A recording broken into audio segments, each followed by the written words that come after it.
You've heard what I have to think about the 2024 Green Bay Packers, but what do the numbers say? Aaron Schatz from FTN Fantasy joins us to talk about the 2023 Packers, how they relate to the 2024 Packers. Does momentum exist? All kinds of fun stuff on a summer Friday before family night here on Locked On Packers.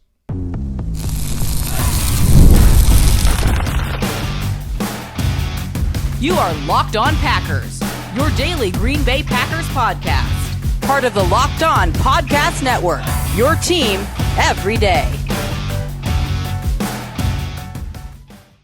You are Locked On Packers, part of the Locked On Podcast Network, your team every day. I'm Peter Bukowski, and I cover the Packers for The Leap, a newsletter I would love for you to subscribe to. Follow me on Twitter, Peter_Bukowski. Follow the podcast on Twitter, Locked On Packers. Like us on Facebook. Subscribe to the podcast, iTunes, Spotify, Google Podcasts. Wherever you find podcasts, you'll find Locked On Packers, the number one Packers podcast on the internet. And the show for fans who know what happened, they want to know why and how, thanks to everyone who makes Locked On Packers their first listen every day. We hope you like starting your day with us as much as we like starting our day with you. Aaron Schatz on the show today. Before we get to Aaron, I want to remind you that we are running a special this week at The Leap, a newsletter I would love for you to subscribe to, where you can lock in a rate for the next year that is going to be almost 50% lower than the 2024 season rate. So go run, don't walk to lock in that rate right now. Go do it. Also, 7 years ago, I started here at Locked On Packers. I'm not going to get saccharine. I'm not going to get maudlin. I'm not leaving. In the words of, paraphrasing Leonardo DiCaprio in The Wolf of Wall Street, I'm not leaving. But I just wanted to express my gratitude as we start another season here. It's August, which means football for the Packers. We're going to see guys on the field at Lambeau Field tonight on family night. The preseason starts in a week, so I wanted to take this opportunity going into, I started in 2017. I started in 2017 here on Locked On Packers. It has been 7 wonderful years, and I am only able to do it. I'm only able to feel like I can bring it at a level that I would want to bring it every day. This is not your team some of the days. And there are some days where, it's tough. You know how it is at work. Some days you just are not feeling it. But any time that I'm not feeling it, that I'm just like, I just would like to go to bed. I remember and I think about all of the support that you guys have shown this show since 2017, since I've been the host. And it makes it easy for me to do it again. It makes it easy for me to get in front of this microphone and have a blast talking to you guys. I never take it for granted. I hope that I never do. And I just want to thank you truly, sincerely, from the bottom of my heart. As we start another year, you are the reason that I do this. I could just sit in my room and talk to myself. But I do this. I put in the work here for you guys. It truly is for you. It is not for me. It is not for anybody else but for you. And I really appreciate you. Let's get to a conversation with Aaron Schatz, who is one of my favorite people to talk football with because he is always going to bring something new to the discussion. He is always going to bring his Spock brain, logical, but also I think he has a really rational way of looking at things that is beyond just like, hey, cold numbers. No, let's think about this in practical terms. It's what I really appreciate about him. One of the things, many things that I appreciate about him. So let's get into it with Aaron Schatz. Joining me now from FTN Fantasy, formerly Football Outsiders, Aaron Schatz. And Aaron, I'm not just saying this because you're here, but the Almanac is required reading every year for football fans. It is something that I'm always, back when I used to get the books, thumbing through just breathlessly before the season. Now I prefer the PDF now, though I am a physical media person generally. And I want to talk about that with you, but it's a pleasure to be with you. Thank you very much. Yeah, I wish I had a copy to hold up for you, but Amazon has been a little late delivering some of them this year. So I don't have my physical copy yet, but it has Travis Kelce on the cover. And yeah, you can get the PDF at ftnfantasy.com/almanac or the physical copy from Amazon. I think in a perfect world, I would have both because I like to Control F to be able to, go and find things in the PDF, but I also like to have the physical thing because I still like to read a newspaper. I still like to read an actual book. I'm kind of a weirdo like that. So yeah, my wife has a Kindle, but I like to have, you can see that behind me, I got books on books. So let's get into some of these projections because I'm always fascinated by how these work, but we don't need to even get into the projection specifically on this because the second half of the year, this falls in line with one of the things that you guys were adamant about at Football Outsiders. Don't buy too much into second half performance as an indicator of future performance. So Packer fans should just expect a mediocre offense this year. Is that what you're saying? No, because so it's interesting because it's very counterintuitive. You expect second half improvement or decline to roll over to the next year. Sure. Especially you expect it with young quarterbacks, right? Mm-hmm. You expect if young quarterback gets better in second half, they must be learning that will roll over. It doesn't. There's no pattern of that rolling over. The best way to project how a team will do in the following year is to look at how well that team played over the entire season, not just the second half. However, once you put in the Packers and the way things improved in the second half with what they did in the first half, the Packers were the number 6 offense in the league last year by DVOA. And so we actually project them as the number 3 offense in the DVOA projections for this year. So, we don't project that they're going to decline. We just don't think they're going to be as good as they were in the second half of the season. Certainly not as good as they were in that playoff game against Dallas, but pretty good. Yeah, the perfect passer rating, all that. It's kind of, I think, if you're going to make the case, and I have, my listeners know this, I've made this case all off season. Like, yes, the second half was really good, but the second half was so good that it made Jordan Love and this offense in aggregate very good. And I think that sometimes gets missed. Like if you're going to look at the whole, don't get bogged down with it's not this little piece when the whole says, actually, the whole is pretty good here. The flip is the Philadelphia Eagles defense, by the way.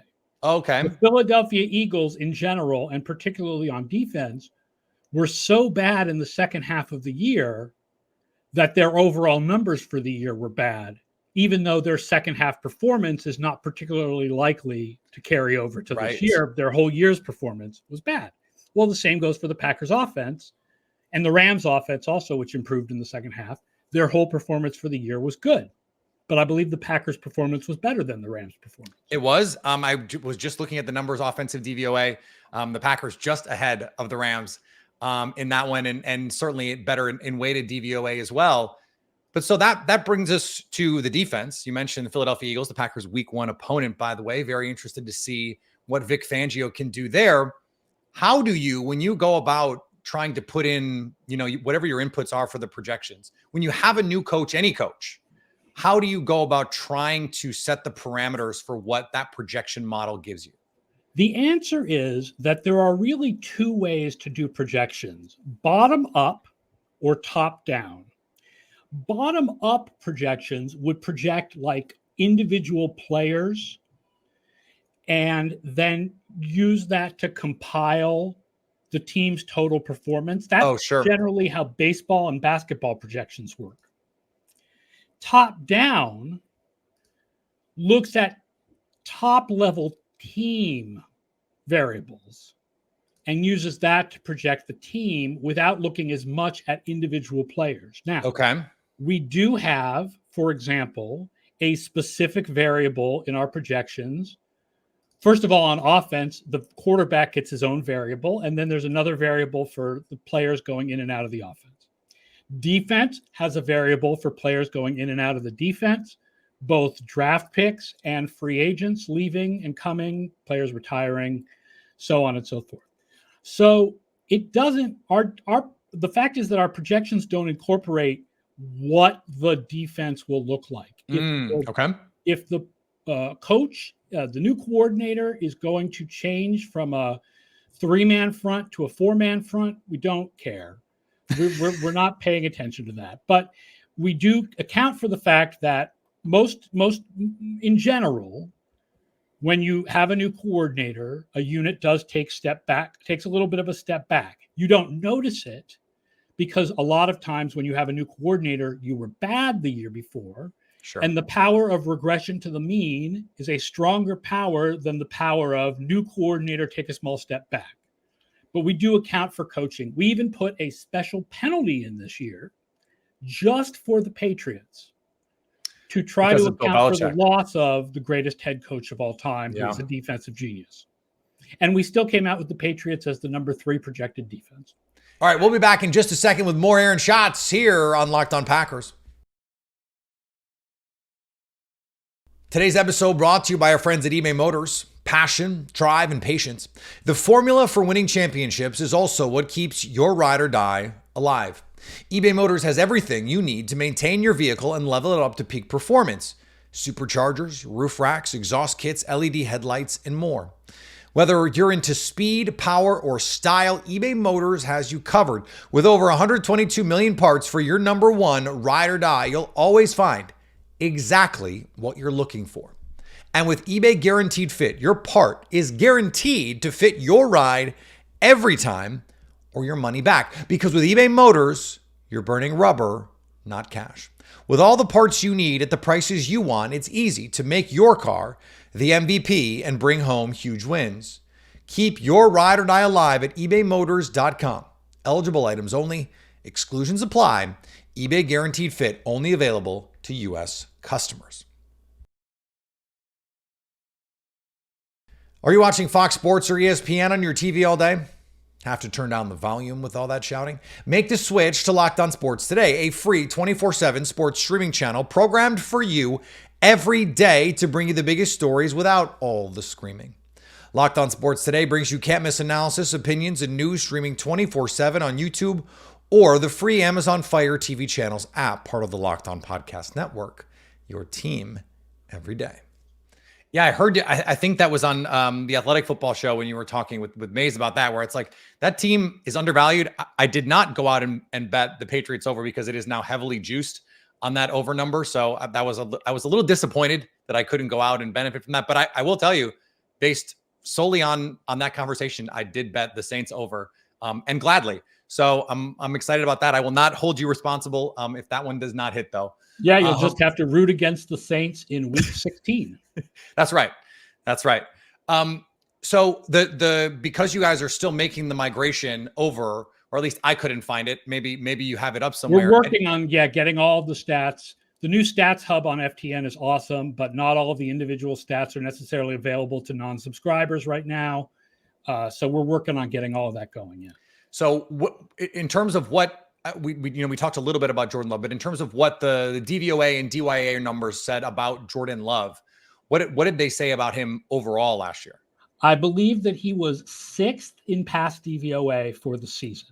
Yes, 6th in pass DVOA and 6th in DYAR.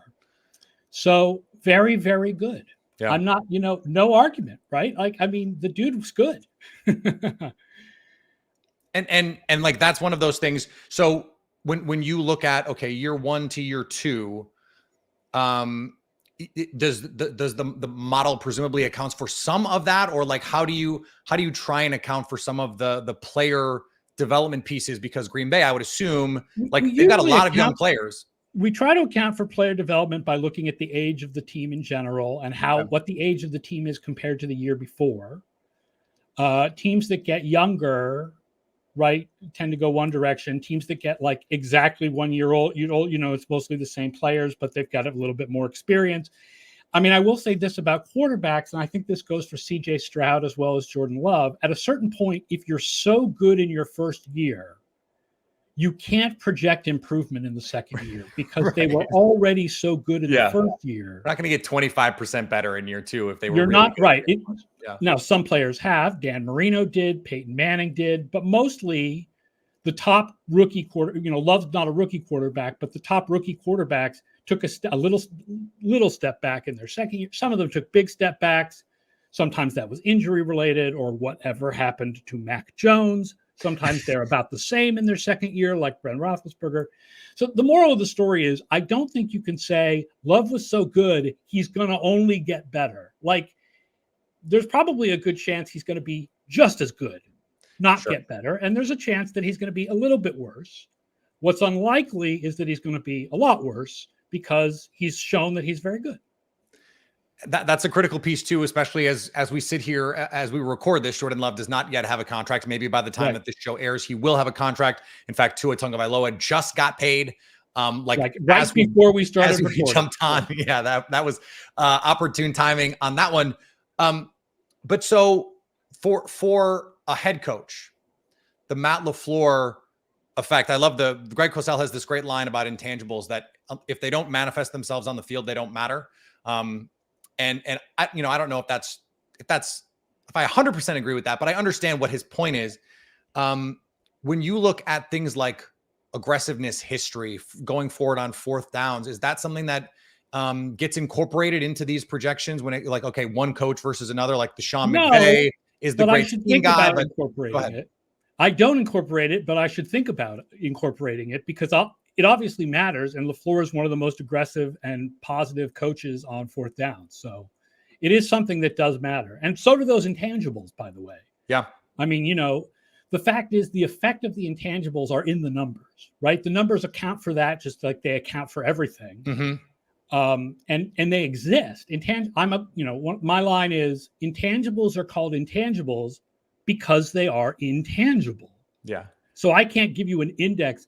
Like I can't give you a Mike Tomlin manages the locker room index that tells you just how many points it's worth that he can manage wide receiver divas seemingly better than anyone else in the league. But it matters. And hopefully none of your young wide receivers turn into divas, but if they do, hopefully LaFleur can manage them. Yeah, if you were able to quantify that, I would expect some sort of Nate Silver cute acronym to go along with it. Like it would need to be like when he uses clearly like I'm not good at LeBron cute and acronyms because I came up with DVOA, which means nothing instead of an acronym that everybody can turns into an easy word. So yeah. So for when you look around the NFC and try and handicap, and you guys have your projections built in, where do you see the Packers in this hierarchy? Well, 8 of our top 12 teams are AFC teams, which is remarkable because it means if every one of those 8 teams hits the projection, someone's not making the playoffs. Somebody's still not making the playoffs. Yeah, that's wild. That means only four of the top dozen teams in DVOA projections are NFC teams. And the Green Bay Packers are one of those teams. Okay. Those 4 teams are San Francisco, Detroit, Dallas, and Green Bay. Okay. That makes sense to me. Yeah. I mean, I feel like Detroit and Green Bay is the best division rivalry right now because both teams are very good and close to each other, as opposed to New Orleans and Tampa Bay and Atlanta, where those teams are mediocre and close to each other. Yeah. So for the Packers here, one of the things that I've been talking about on the show is, you hear people say regression. They're going to regress. And what I keep wanting to ask them is, well, why? And the idea of regression is that there's some sort of baseline that they need to regress to, where what we really are saying is, well, they should regress to my priors. I believed going in that Jordan Love would not be good. Therefore, him being good means he must regress to the mean. Well, there is an element of regression to the mean in that the projections that when we project the season, we're not projecting the same range of quality as you're going to get in the actual season. Right. In the actual season, the best offense will be like 30 to 35% above average. in the projections, the best offense is 22% above average. So we're projecting things to be closer to average than they're going to actually turn out. Just like someone's going to win 13 or 14 games, but Right. you probably don't have anyone projected to win 13 or 14 games. Right. And if Green Bay hits the exact DVOA projection that we have for them on offense, they won't be the third best offense. They'll be like the seventh best offense. Yeah. But they have the third best projection. So the range of possibilities for them is the third highest. Still more there in Schatz here on Locked On Packers next. Today's episode brought to you by our friends at FanDuel. I love sports. Sports are back, baby. Football is back. We had actual football last night. Actual in maybe in scare quotes because it's a Hall of Fame game. No one played. But some people played. Some players who will actually be NFL players played. And it was technically an NFL game. So sports are back. But still, sports aren't quite sportsing like I want them to. But FanDuel lets me keep the sports going whenever I want. All I have to do is open the app and dream up bets anytime I'm in the mood. And this summer, FanDuel is hooking up all customers with a boost or a bonus daily. That's right, there's something for everyone every day all summer long. So head over to FanDuel.com and start making the most out of your summer. FanDuel, official sports betting partner of Major League Baseball. Thanks for making Locked On Packers your first listen. For your second listen, go enjoy Locked On NFL Scouting. I know you will. Draft dudes Joe Marino and Kyle Krabs take you inside the front office, making you a smarter NFL fan every day. Stay up to date on training camp and positional battles as the season draws near. Locked On NFL Scouting is available on YouTube or wherever you get your podcasts, part of the Locked On Podcast Network, your team every day. Is like when you look at potential rookie impact, are you just like I have this line that I think most rookies are bad, and we have to remember that. Yeah. How do you incorporate that into these projections? Based on our projection systems, highly drafted defensive rookies have a more instantaneous effect on the quality of defense than highly drafted offensive rookies have on offense. Interesting. Okay. So there is an element in the defensive projection system that looks at the expected approximate value of draft picks from the first couple rounds. There is no equivalent on offense. In fact, we actually penalize teams a little bit if they draft a wide receiver or tight end high in the draft, because we've found that all other things being equal, teams with a highly drafted wide receiver or tight end go down a little bit in year one and then up in year two. Interesting. Any theories on why that would be, given that we, anecdotally, the narrative is, well, receivers they're coming into the league more ready to play than ever. Right. I think that certainly there are anecdotes, and there are teams you can think of like the Cincinnati Bengals where Jamar Chase showed up. And awesome right away. Justin Jefferson, awesome right away. Yeah. Right. But that the team as a whole, I'm not talking just about the player, but that the team as a whole took a big step forward. Some of it might be that highly drafted rookies tend to replace already good veterans. Some of it might be that they don't necessarily perform quite as well as you think they're going to. I certainly see some of it as they get used to the league in year two and they play even better in year two. Those guys, Jefferson was great in year one, but he was unbelievable in year two, right? But it's and your model probably said that was unlikely. Like when you projected Justin Jefferson year two, there's just no way you could project that. It's just an interesting trend. So yeah, that's sort of how we try to account for rookies. Okay, so the Packers then, as they make this transition, they've got some high second round guys. Jordan Love seems to be, he's going to make the biggest impact here. We hear about, he sat in the league.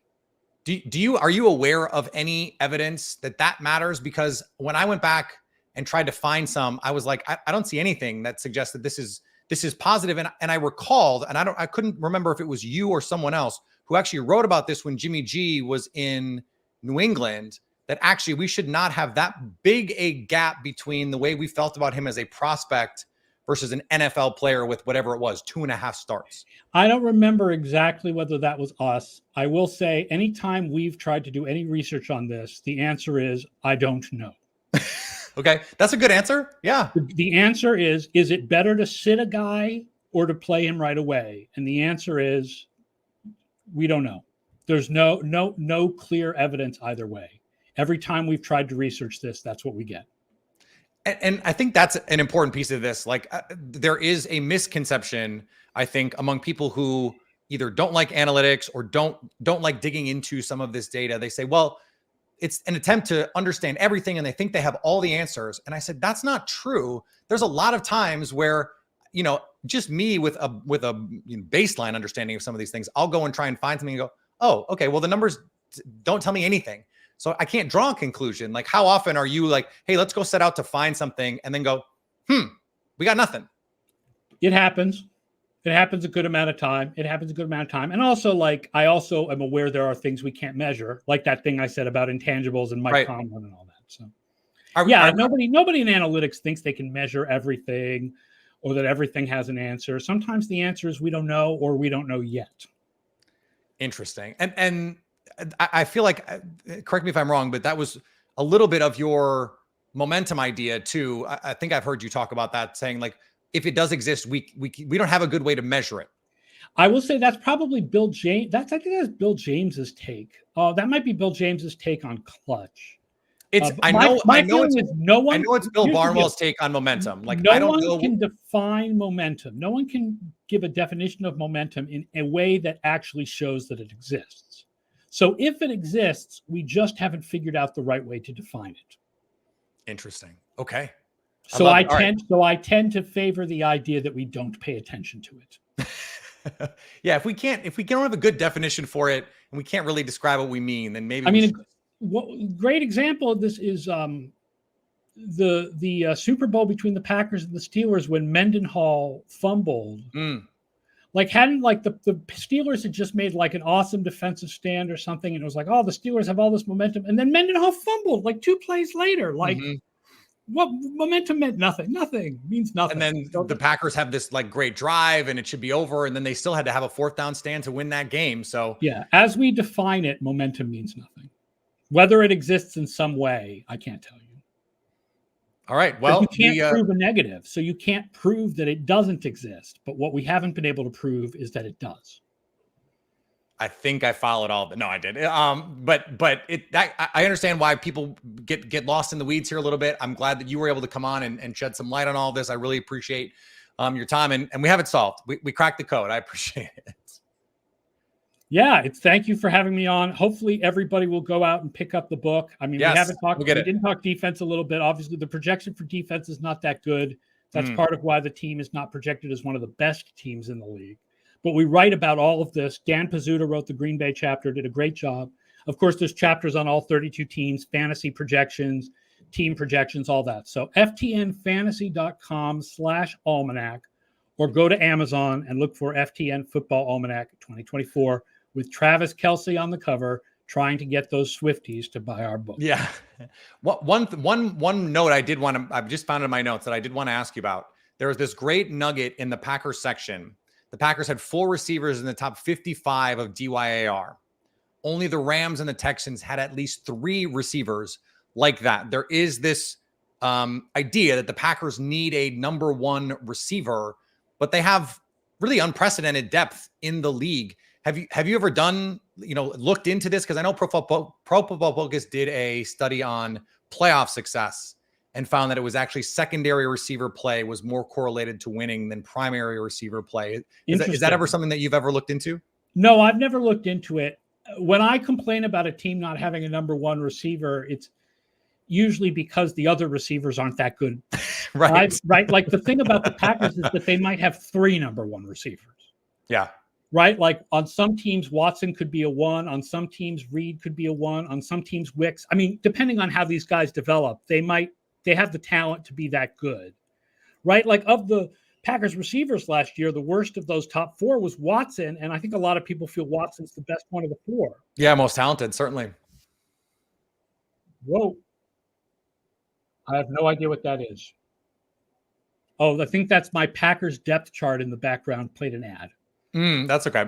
All right. Well, that was all I had for you. I appreciate the time. Again, go get the almanac over at ftnfantasy.com. Aaron, appreciate the time. Hey, thanks a lot. Good luck to the Packers this year. All right. Great to be with Aaron Schatz. As always, another week in the books here at Locked On Packers. Family night tonight. We are not going to go live after family night. That would be a bridge too far for me. I'll have an instant reaction, a little 3 takeaway sitch on the social medias. So go keep an eye out for that. If you don't want to miss it, follow me on Twitter, follow me on Instagram, follow me on TikTok. I guess I'm not on TikTok, but Locked On Packers is. Locked On Packers is also on Instagram. We're also on YouTube. We will be going live after every preseason game on our YouTube channel. Go subscribe over there so you can stay Locked On Packers.